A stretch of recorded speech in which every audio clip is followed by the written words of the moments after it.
Hey guys, Adam Perry here with TrueDFS, and I am going to go over today's 8-game MLB main slate. It's early, but it is the main slate, so we'll get it all kind of knocked out. We have almost all the lineups in. We just don't have for the late games, so we're in pretty good shape there. We do have some weather we got to look out for. So Seattle and Minnesota thing is really a tough question, right? Because I've got it at orange. It may do an only in stacks thing for it. May just play the hitters. Luckily, the pitchers are not that big a deal in this game, but we're bound to get some in 150. So we got to take that into account. So I'm just going to go briefly through my process. I'll build with my SaberSim projections. I'll build with Goldie's projections. I'll do it on DraftKings. I'll do it on FanDuel. You'll see where I'm getting. And I'll get out of here. I won't have the normal back and forth that me and Sheets had earlier in the week. We won't do too much comparisons or contrasting. But yeah, I'll try and add color where I can.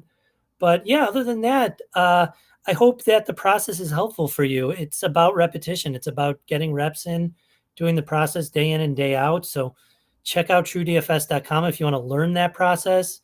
There are free trials available. You get access to Sheets' projections, Goldie's projections that I'm going to use here. And then you get SaberSim and the Paydirt model, all for not much more.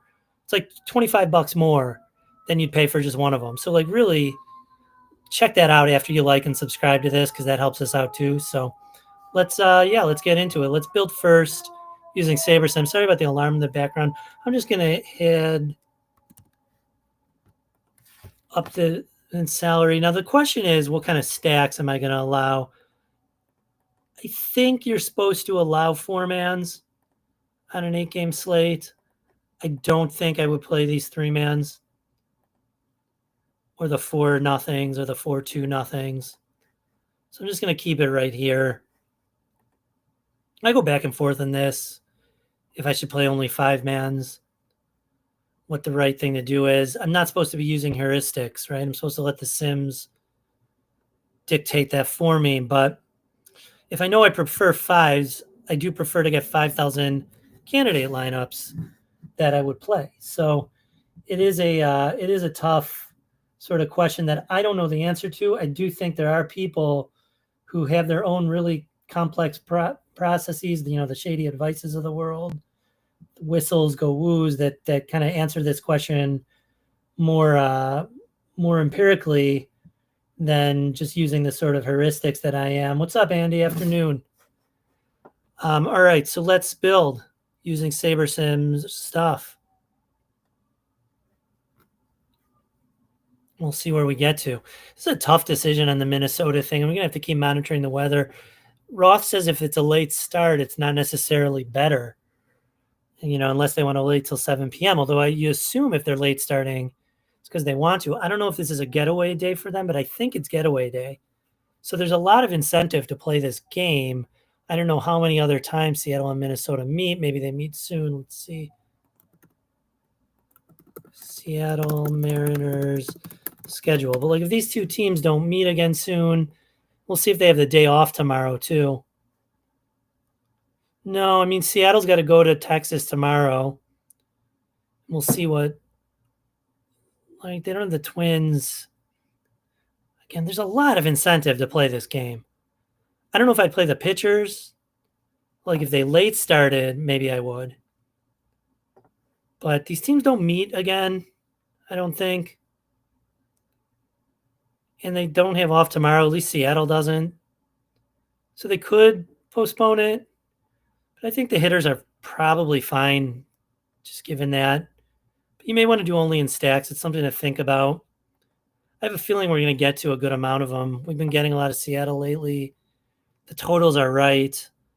They get you off, Dodgers chalk. Average runs almost 8 in SaberSim's model. That's insane. It's just nuts. We'll see how much of it we get to. So we've got Sims run. Let's go to our exposures. Let's go to pitching first. We're right here. All the Jeffrey Springs. Pretty spread out, though. Oh, that's our pool. 35% Springs, only 28% Hunter Brown. I mean, that's a price thing. He projects way better than everyone else in the slate. But let's see what his ownership, only 25%. So we're like right about with the field there. We've got some Hayden Birdsong, some Sanchez. Let's see what his ownership looks like. Yeah.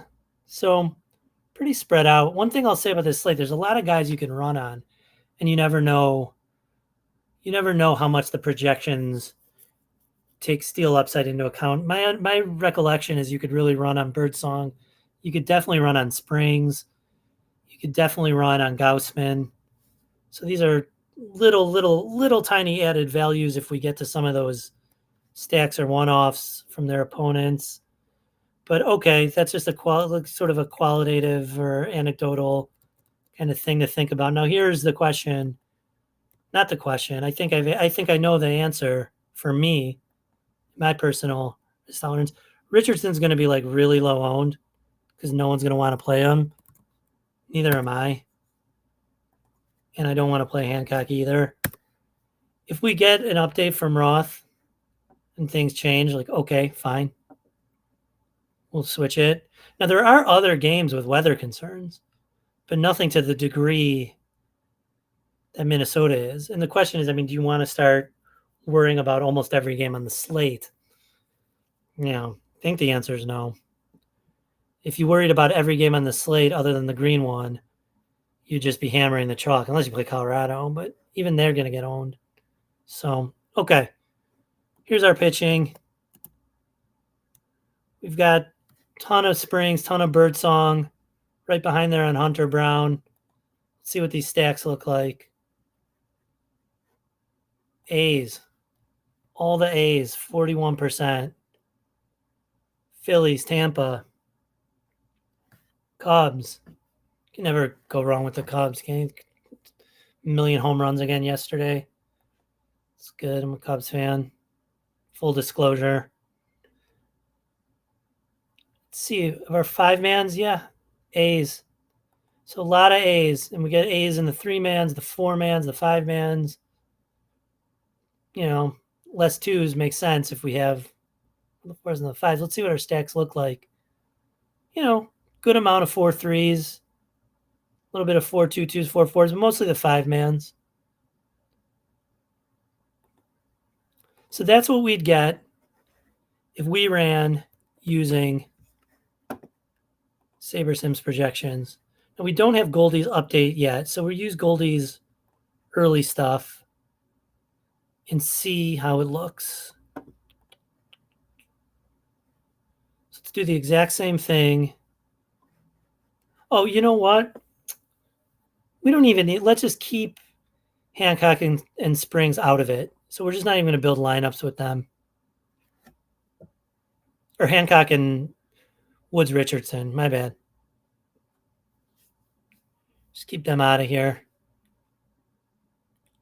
Yeah, I mean, Cubs have a pretty good total. I mean, there's a lot of, look, it's the same thing as yesterday. We had an 8-game slate with the Dodgers looking amazing. But there's 15 other teams that can outscore them, right? And not to mention the price.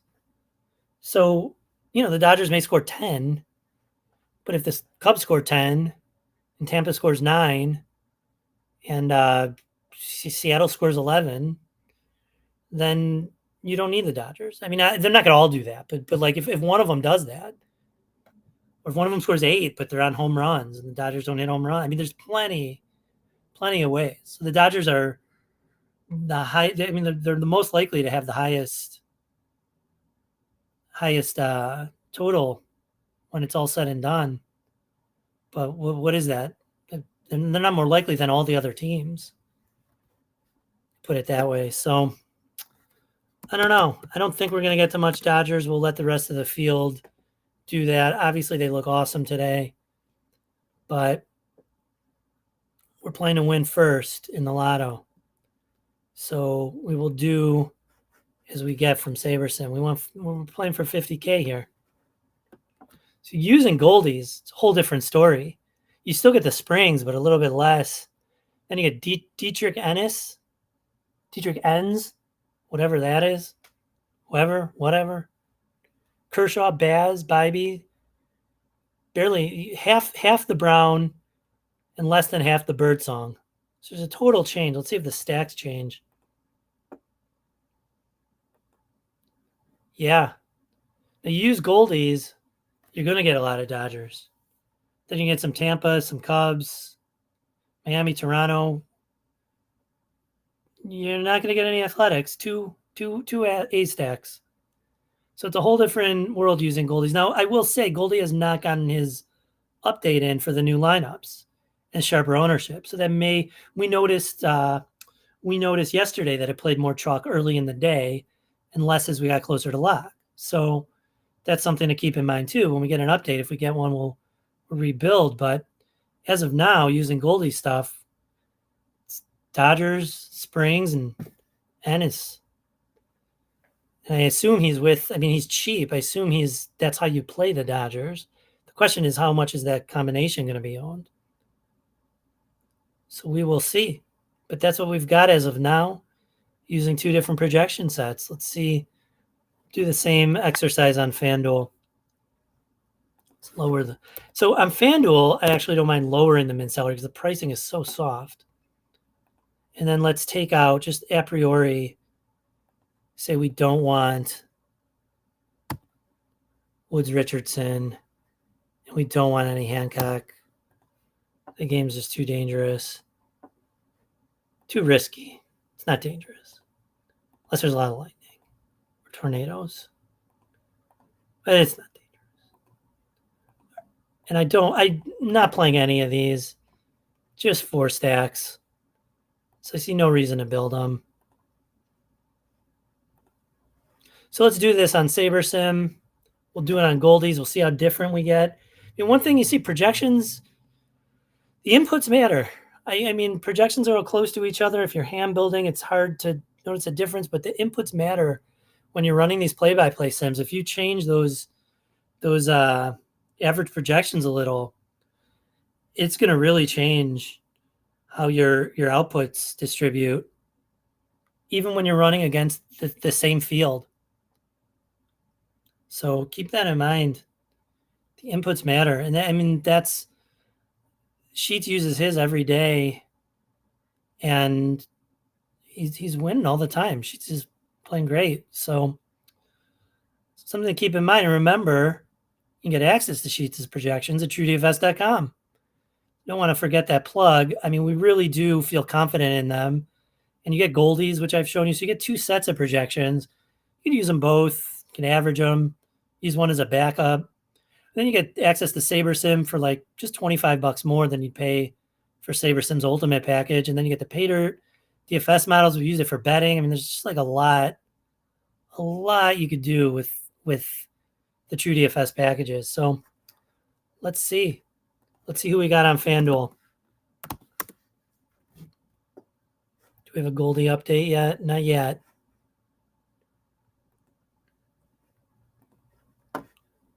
Using SaberScore. Still pretty spread out a pitcher on SaberScore even. SaberScore tends to be a little chalkier.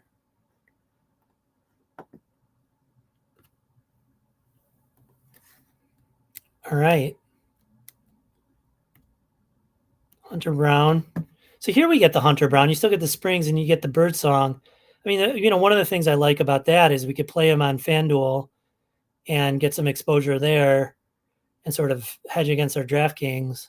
So I feel pretty good about that. Let's see in the stacks. Still the Tampa. Look at all the Tampa.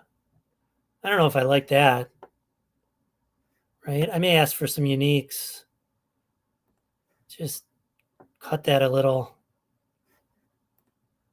If we do 4 uniques. All right, we cut it down quite a bit. We got Dodgers, Royals, Cubs. So we're just playing these 2 stacks a lot. But keep in mind that's with SaberSim stuff. We weren't playing them a lot in SaberSim. So if we use SaberSim for both DraftKings and FanDuel, we'd have a pretty even portfolio across both sites. So I like to say, like, SaberSim knows how many lineups you're playing, and has a sort of portfolio theory built in. And now they have the portfolio manager on beta that's going to be coming out. Worth checking out. We use it for the last few days with sheets, but what it doesn't know is that you're playing DraftKings and FanDuel. So it builds you a portfolio for each. But how do those two portfolios work together? So you got to kind of think about that. So I've got sort of exposure to everyone in the combination. So I'm pretty happy with that. Let's go and build with Goldies. Let's see.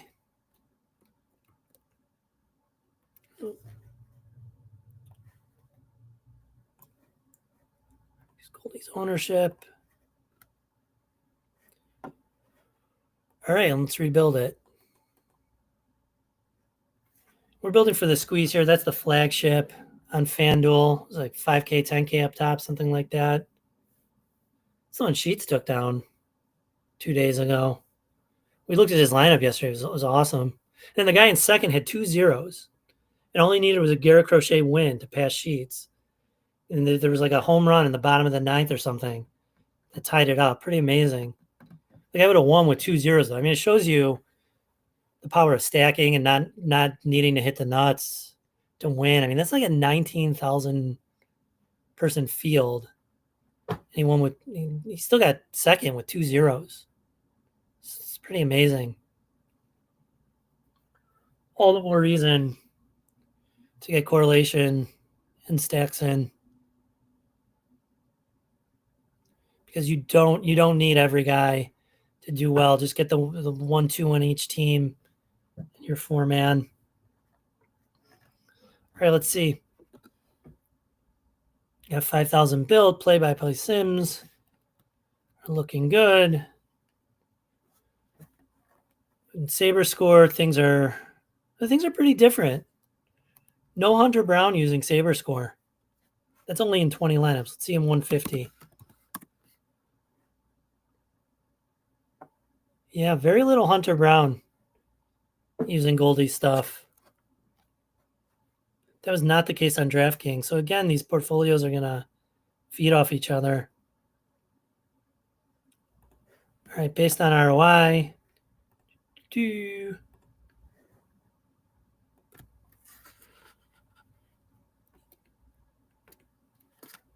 the Hunter Brown. Let's see the stacks on FanDuel for using Goldie stuff. Still the Dodgers. It's just hard to avoid Dodgers. Now, if I was playing on DraftKings and FanDuel using Goldie's projections, I would probably limit the Dodgers on one of the sites, just so I wasn't overexposed to one thing, to one outcome, to a certain set of guys across both my portfolios. So something to remember. And then you get the Cubs. Still get a lot of the Tampa, not a lot of the Tampa, really.